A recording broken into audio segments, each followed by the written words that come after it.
మన ముకుంద జ్యువెలర్స్ వారి నూతన బ్రాంచ్ ఈ నెల 28న వైజాగ్ లో ఘనంగా ప్రారంభం. ఓపెనింగ్ సందర్భంగా అన్ని జ్యువెలరీల VA పై ఫ్లాట్ 10% తగ్గింపు. No making charges. Breaking news. Municipal పరిపాలనపై సీఎం రేవంత్ రెడ్డి నిర్వహించిన కీలక సమీక్షా సమావేశం ముగిసింది. రాష్ట్రంలోని పట్టణాల రూపురేఖలను మార్చేలా సీఎం సంచలన నిర్ణయాలు తీసుకున్నారు. ముఖ్యంగా కోర్ అర్బన్ పరిధిలోని కార్పొరేషన్లకు సంబంధించి ఒకే చట్టాన్ని తీసుకురాబోతున్నారు. ఈ సమావేశంలో పాలనాపరమైన సంస్కరణలపై సీఎం దిశానిర్దేశం చేశారు.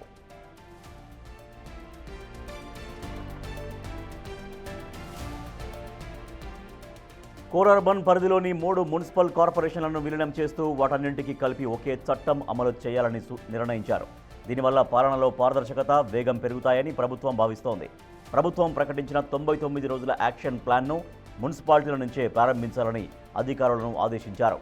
క్షేత్రస్థాయిలో ప్రజలకు మెరుగైన సేవలందించడమే లక్ష్యంగా ఈ ప్లాన్ ఉండబోతోంది. పట్టణాభివృద్ధి కోసం సీఎం ప్రత్యేకంగా 12 అంశాలతో కూడిన ఎజెండాను ఫిక్స్ చేశారు. పారిశుద్ధ్యం, తాగునీరు, డ్రైనేజీ, రోడ్ల మరమ్మతులపై తక్షణమే దృష్టి సారించాలని స్పష్టం చేశారు. రాబోయే 3 నెలల్లో పట్టణాల్లో స్పష్టమైన మార్పు కనిపించాలని అధికారులకు సీఎం డెడ్ లైన్ విధించారు.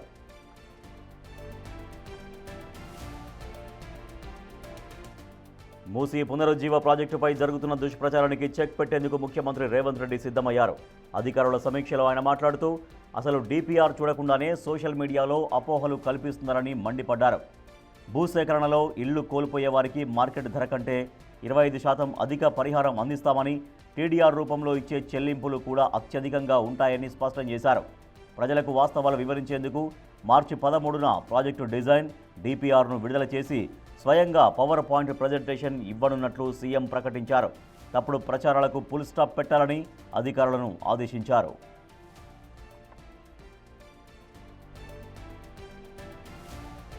ఇకపై ORR పరిధిలోని 3 మున్సిపల్ కార్పొరేషన్లను కలిపి ఒకే చట్టం వర్తించనుంది. అనుమతులు, ఫీజులు, అభివృద్ధి పనులన్నీ ఈ కోర్ అర్బన్ చట్టం ఆధారంగానే సాగనున్నాయి.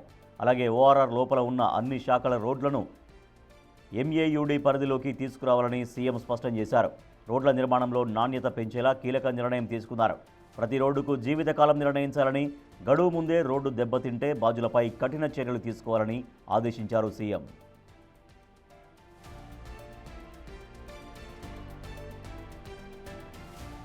ఫుడ్ సేఫ్టీ విషయంలో ప్రభుత్వం మరింత కఠినంగా వ్యవహరించనుంది. హోటల్ కిచెన్లలో సీసీ కెమెరాలు ఏర్పాటు చేసి వాటిని కమాండ్ కంట్రోల్ సెంటర్కు అనుసంధానించాలని, హోటళ్లకు రేటింగ్ విధానం అమలు చేయాలని సీఎం ఆదేశించారు.